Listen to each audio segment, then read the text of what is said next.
Hi everyone. So today I decided that I was going to start a podcast.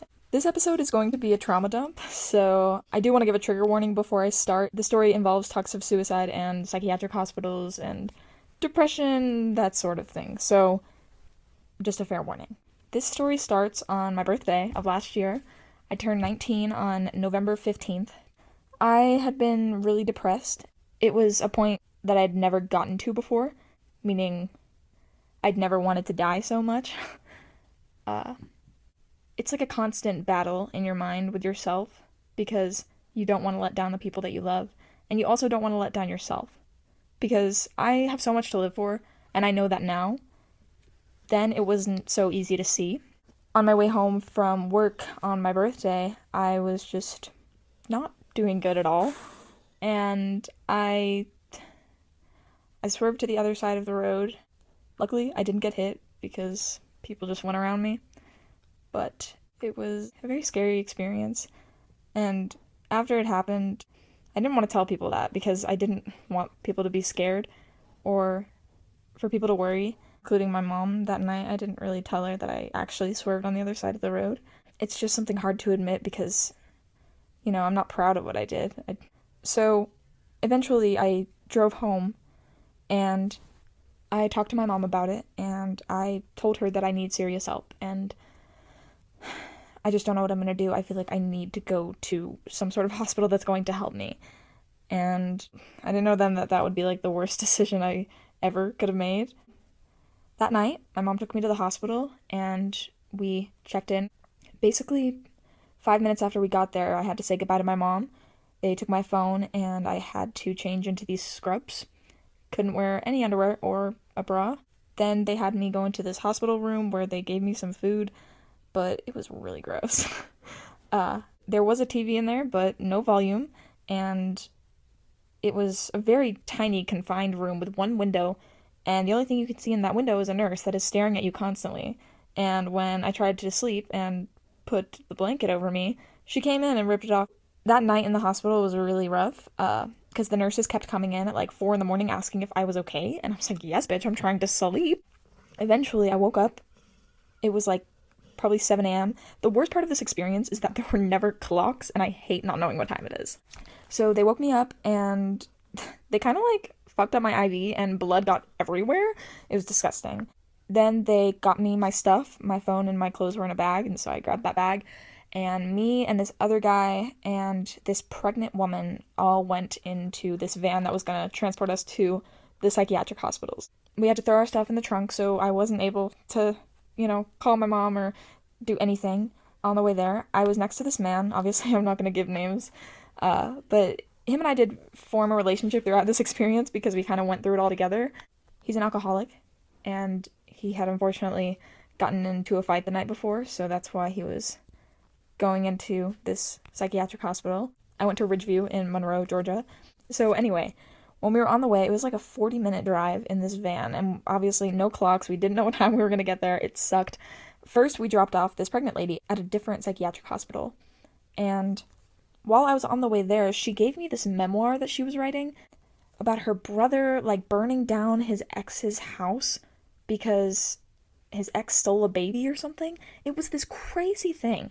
And I don't know if this woman was just crazy. I don't want to call her crazy because I was on that same fucking van. I'm crazy too, bitch. Hi, nice to meet you. Like, I was reading it. She gave, like, it was a full book that she just had and she was writing. And she said if she got stuck in one of these hospitals, she was going to have someone publish it for her. And I did feel bad for her because she was a recovering addict and she was pregnant. Going into the psych ward, like, that's just, it's a rough time. She got dropped off first at a different center. And then me and this guy, he's like in his 40s. He reminded me a lot of my dad if my dad wanted to get help. I don't know, he just had a lot of similar traits to my dad, and the fact that he was an alcoholic, it's just, if my dad would have gotten help, I feel like he could have been as good a man as this random person that I met at the psychiatric hospital, and I hate that I can say that, because I wish my father were better, but that's just not the case. So, moving on. So we get to this hospital, and at first, this lady came in, and she basically got a picture of me and took my stuff, and I had to give them my sweatpants because they had strings in them, I had to take off my hoodie because I had been in scrubs the night before, but they gave me my clothes back to wear to this place. So after I had a conversation with this lady, she sent me into the waiting room where this guy that I had ridden in with was. Let me make a name for him because he is kind of an important part of this whole experience. Let me call him Rob. His name was not Rob, but, just throwing that out there. Okay. So me and Rob are sitting in this room together, and I kid you not, we were sitting there for 6 hours, doing absolutely nothing. It was freezing cold, and I was wearing these fucking paper-thin scrubs. That's one thing that I remember so vividly from this experience, how cold it was the entire time. It was awful. Anyway, finally, after literally 6 hours of waiting in there, watching this crappy TV show, I don't remember what it was, but I kind of followed along with the storyline. It was like Station 19, but 50 years ago, maybe? It was about firefighters. But anyway, they brought us up to the adult floor. I had just turned 19. There wasn't a lot of people close to my age on the adult floor. Most of them were in their 20s and above. I did feel very out of place while I was in there. But at the same time, we did pass the kids sometimes in the hallway, and they were really young, so I don't know where I would have fit in better. So when we got up there, I was so anxious because I wanted to go home at this point. Like, I was so exhausted from being at a hospital and then sitting in this room all day that was freezing cold, and I didn't have any water, and I just had to lay there until somebody came and got us. Off the bat, when I got in there, people basically said not even the police can get you out of here. You have to stay for at least 72 hours. As soon as I knew how bad it was, I didn't want to be there anymore. I was having a lot of anxiety, and when we got up to this floor, I was just sitting by myself while everyone else was kind of hanging out in this. It was kind of the group center because we did group in that room, but also I will explain group later. So this lady comes up to me. Let's call her Michelle. This lady Michelle comes up to me. She asked me if I have ever been in one of these places before, and I shake my head no. At this point, I was not verbal at all. I did not want to talk to anybody. Then she tells me, I know how scary this must be, but it's going to be okay. I know that's not like the thing that you want to hear in that moment because, you're just kind of freaking out, but it did calm me down so much because I knew that I wasn't alone in there, and she seemed genuine, and I really valued that in her because a lot of people in there were just very mean to me. So by the time me and this guy, what did I name him? John? I think I named him John. If I'm wrong, whatever. Oh wow, that kind of rhymed. Me spitting bars, okay? Anyway, so by the time we were up there, it was closer to dinner time, and so this place had a really strict schedule, but at the same time, they didn't follow the schedule whatsoever. The only thing that was correct was the meals. So this is how it went. So there's a schedule on the wall, and it tells you like specific times every day, say for phone calls or for group therapy or individual therapy, meetings with social workers, just different things that you had to be doing while you were there to get help. So that didn't really happen at all. At the end of every day, we would get into a group and we would write down on this piece of paper, rate your day on a scale of 1 to 10, and then you would say why you rated it that way, and then you say what's going to be better about tomorrow. It felt like glorified preschool, and it gets worse, just keep that in mind. The first night I ate dinner by myself because I didn't know anybody, and the food, okay, one thing I will say, the food did slap. It was really good. It was so, like, high school. Like, we got into a lunch line and got our little trays. I don't know, it was just so weird. After we do this group, I get assigned to a roommate, and the rooms, you basically get no privacy. I met this girl, and she was one of my best friends while I was in there. I don't know, she was just really funny, and she had a really similar sense of humor to me, so we kind of clicked instantly, and she was just such a great gal. I hope she's doing okay. Basically, when you take a shower, your roommate can see everything, which was so unfortunate because while this girl was very nice, she was also like 30, so, it's a little weird for, someone that just turned 19 right in front of, it's uncomfortable. So she was very respectful though, and waited outside while I showered because I did the same for her because, like, why the fuck would they not put doors on the showers? I don't understand. Like, I get it. You're trying to make sure we're not, like, dying in there, but at the same time, just don't put locks. I don't understand. Anywho, at night, we were not allowed to close the doors, and they would leave a fucking light on in the hallway, and it was so bright, and these nurses would come in, like, again, every hour, just to see if we're doing okay, and they have to ask us, like, are you guys okay? And we have to respond. And it's like, I want to sleep. I don't want to be interrupted every hour. But no, they had to do that, and that sucked, because I didn't get a single good night's sleep. Also, the mattresses were literally hard as rocks, and I didn't get a pillow, because they think we're gonna smother people with them, so, no pillows. Some people had pillows, and I don't know how they got them. Like, my roommate had a pillow, and she was like, don't tell anyone. I was like, where the fuck did you get it? And it was a real pillow. I don't get it. But anyway, The next morning, we had to wake up at like 6 a.m. for breakfast. Don't fucking know why. So I didn't have any shoes or clothes at this point because, like I said, my hoodie got taken away, my sweatpants had strings in them, they got taken away, and my shoes had strings, got them taken away. I mean, I could have worn them without the laces, but they were really big, so they just would have fallen off my feet. So I was just wearing these scrubs and grippy socks, you know, the casual psych ward fit. So that morning was the first time I was able to talk to my mom, and it was probably a 5-minute phone call, even though the schedule on the wall says that we should get 30-minute phone call times 4 times a day. That was never given. I probably got 1 or 2 phone calls a day, just one in the morning and one before bed, and they were always limited to like 5 to 10 minutes because there's other people waiting in line. After the phone break, we would have therapy. So this institution's definition of therapy was, like I said, glorified preschool. We did art therapy, where we finger painted. We went to music class, where we did karaoke. Like, it sounds like I'm joking. Like, this is actually real. And I can't believe this place is still up and running. Ridgeview in Monroe, Georgia can suck my dick. Anyway, we did that, which was not helpful. Not once did we talk about our feelings. And so on that second day, I also talked to my psychiatrist. And it was this man, and I could not understand what he was saying because he had a mask on and he had a very heavy accent, but I'm not sure what kind of accent it was because most of the time I just could not understand him. And I would keep saying, what? And he would just not speak up. I'm like, girl, I cannot hear you. Within the first day, they put me on Prozac, and I didn't really want to go on medication because I knew that's how they get you to stay longer. And everyone was telling me at this point that if you have insurance, they're going to milk it out, and they're going to keep you as long as they can because they want the money. After I was put on this medication, everything was going okay, and then I talked to my social worker. The social worker is basically the person that determines, like, if you're ready to go home. And so since this was, like, my second day, I was basically asking when I'm going home, and she was like, I can't tell you that. She said it was too early to determine that, which I understood, but I was also freaking the fuck out, so I kind of went off on this girl, and I don't go off on people. Like, while I was in there, I was just a completely different person. I was so unhinged, and I hated it. Let me say this. The nurses were awful. Pretty much all of them. There was one nurse, and she was the best. I loved her. Her name was Sabina, and Sabina, if you're listening, she's probably not. I love you, girl. Anyway, so all the nurses, like, really sucked. They really sucked. And Sabina, on my first day, she came up to me and she asked if I was okay, and she actually seemed like she cared. The other nurses would ask, but they were just asking because they had to fill out something on a piece of paper, and Sabina would just come up to me and actually ask me how I was doing. And every time I would get anxious in there, I would start shaking my leg, and she noticed that, and she came over every time I started doing that and asked me what was going on. It just seemed like she cared. None of the other nurses did. And on my last day, Sabina wore her Grey's Anatomy scrubs in honor of me because she knew I loved Grey's Anatomy.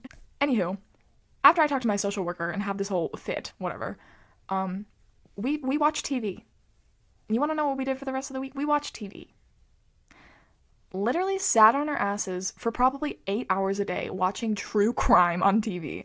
Yeah, fucking true crime. Why did they not change the channel? Couldn't tell you. You're in a room full of, like, you know, mentally ill people, and we're watching shows about murder. I just don't understand why that was appropriate. Like, at the time, I didn't really care, because that stuff doesn't bother me, but also, I could tell that it was bothering other people. Pretty much every patient in there was complaining the entire time about how horrible this place was, because it was, and we had every right to believe that. So while I was in there, I had a journal that my mom brought. They finally gave me my stuff. Okay, my mom brought me stuff on the first day. It was like a 2-hour drive from my house. My mom brought the stuff over, and they didn't even give me it until 2 days later. So I had to spend the first 3 days in just these scrubs and groovy socks. So anyway, when my mom did bring me my stuff, she brought me a book and a journal, and they almost didn't give me my journal because it has a hard cover, and they were afraid I was gonna hit someone on the head with it. Like, girl, I'm not fucking crazy. Anyway, so it says everything wrong with this place. I wrote this when I was so heated in there, so it sounds so dramatic. Okay. Number 1, schedule posted on the wall is not followed. There's many activity groups listed every day, but I've been to maybe 3 groups in 6 days. One of the nurses said it's only there for when corporate comes, basically to make themselves look good. That's a true story. I was talking to Sabina about it, and she said whenever corporate comes in, we do follow the schedule, but when they don't come in, we are very lenient about it. But at the same time, those nurses were not lenient at all. That's not the way to describe them. Number 2, I was promised actual help when I got here. I was told there would be group therapy, individual therapy, you know, what you'd expect when you go to a mental facility. I've talked to my psychiatrist twice since I've been here. Both times we talked was under a minute. The doctors do not care. They ask you some questions every day. How are you feeling? Do you have any thoughts of hurting yourself? Or do you hear any voices, etc.? Instead of help, we sit and watch TV all day long. Number 3, we aren't treated like human beings. Most of the nurses are just here to collect their paycheck. I came here to get better, but instead they act like we're the burden on them. That's not a good feeling for someone with anxiety. I don't understand how those people could have so much hate for people that are just trying to get help, you know? Number 4, we have no freedom. There are very strict rules, and if you slightly misbehave, they give you a shot that knocks you out. Oh my gosh. Yeah, sorry, I totally forgot about this. So there was this woman, and she obviously needed individual care. I don't think she should have been in Ridgeview because there was no nurse that actually cared enough to help her. So she had a hard time walking around. She was very old, and there was one time that we were eating lunch, and she just peed herself all over the floor. And because she did that, they gave her a shot to knock her out. And every time that woman didn't take her pills because she just didn't want to take them, she refused, they would give her a shot and knock her out. There's just no patience in there. Okay, there's one woman here specifically. Her name is blank. She's been drugged up since I've been here. That's the woman that had peed herself. They're creating zombies with all the meds that they want us to take. From what I've heard from the other patients, you get more freedom in jail. Okay, yeah. So while I was in there was a lot of recovering drug addicts, and they were there to detox, and then from there they would go to rehab afterwards. And so a lot of the people had gone to jail, and they said that in jail you get more freedom, like with your phone calls and with your meal times and just everything. And they said they'd rather be in prison. I was like, wow, that's fucked up. This sucked a lot. So number 5, reflection time. I'm all for meditation and taking time for yourself, but this is not right. After every meal, they make us sit in our rooms for 2 hours to reflect. There's nothing to do during that time. You either sleep or stare at your wall. It's not helpful at all. No matter how many times the patients tell them that, they shoo it off like it's nothing. We always voice our concerns, but our voices don't matter. Around my 3rd day in there, everyone was complaining about reflection time because it was ridiculous. Like, I don't know what I was supposed to do during those 2 hours. Reflect? Like, we were just sitting there in silence. I have ADHD, and I need to be moving constantly. I can't function like that, and this was before I got on meds for anything. I was just extra anxious, especially because I was in an unfamiliar environment. Number 6, not enough water. I never expected this to be a problem when I got here. Most patients are extremely dehydrated. 2 have gotten hospitalized since I got there. Because all they have is one tiny cooler behind the nurse's station, which they roll your eyes when you ask. It's literally bullshit. Okay, this is true. Whenever I would ask for water from one of the nurses behind the counter, they would, roll their eyes at me, and they got me the cup, but sometimes I would have to wait for 15 minutes before they even noticed me. And they don't listen, so there was nothing I can do about it. Also, when I first got in there, they told me that I had a UTI, and I didn't know that UTIs could be caused from stress, but apparently they can. And I had noticed before that, I was like, why am I peeing every 5 minutes? But I had a UTI because I was stressed. That being said, I needed to pee a lot, and while we were in just the group area every day, because when we were not in our reflection time or going to bed, we're not allowed in our rooms unattended. So we had to stay in this general area where all the nurses could see us. So while we were out there, all the bathrooms would be locked. And me having a UTI, I needed to pee. And I would wait for 15 minutes until one of the nurses finally acknowledges me and I get to pee. But it was awful because no water, no peeing, nothing. You can't win. Okay, well, I kind of just covered this, but number 7, lack of bathroom time. Currently, I've been trying to get a nurse's attention for over 30 minutes to unlock a bathroom. I have a UTI. I literally have to pee. I get it, you're a nurse, you're busy, but let me use the bathroom. One lady peed her pants in the middle of lunch the other day because apparently letting her use the bathroom is too much. Number 8, lack of communication. Like I said before, I've seen my psychiatrist twice since I've got here. The social worker is another person who is supposed to talk to you about your case every day. I've spoken to her once. There's literally a poster on the wall that says you will see them daily. And it's so important to talk to your social worker every day while you're there because they keep you updated in the loop on your case and when you're getting out and what steps you're going to take after you get out. But I was given none of that. So on my 4th day there, I was finally coming to terms that I was going to be okay. The first 3 nights were really rough because I just wanted to be with my mom. She's my best friend, and I wouldn't have made it through that experience without her. While I was in there, I did learn a lot from the other patients. I definitely got more help from the patients than I did the doctors. Heard a lot of life stories in there, which motivated me to do something that I always wanted to do. And it was the best decision of my life. So in a way, there's positives to the negative situations. So I stayed there for a total of 7 days. On my 6th day, they told me I was going home that day. And then at the end of the day, they were like, no, you're not. I was like, great. Because, I was counting down the hours, and then they finally said I wasn't because there was not enough room in the discharge floor. Like, bitch, just let me out. The next day, finally, they said I was able to be discharged, and I was so happy. So the discharge process is even fucking longer than the waiting room process in the beginning, which sucked. Because I was getting so impatient and I just wanted to get the fuck out of there. It wasn't the best way to spend the first week of being 19, but I did grow a lot from the experience. I'm definitely not the same person that I was before I went in there. There's a lot of trauma that came from that and it sucked, but I have developed so many more healthy coping mechanisms. Before I went to Ridgeview, I didn't really read all that much, but in there it was kind of all I could do, so now I read all the time, and it feels really good to just not be scrolling all day, and I love to journal. I hated doing it at first. It was a chore, but journaling is one of my favorite things, and it's something I look forward to at the end of every day. There is a lot of positives that came out of it, but also I would never wish that experience upon anybody. So if you're seeking help, I honestly would not recommend going there. And I know sometimes you don't have a choice in that. I hope if you're struggling that you do reach out to someone that cares about you. And if you don't think you have anyone, you have me. So my Instagram DMs are always open. Anywho, that's it for this episode. I'm so sorry that was a lot. It's okay. I'm glad I stayed. I'm glad all is good. And everything's gonna be okay. I love you, and I hope you have a great day.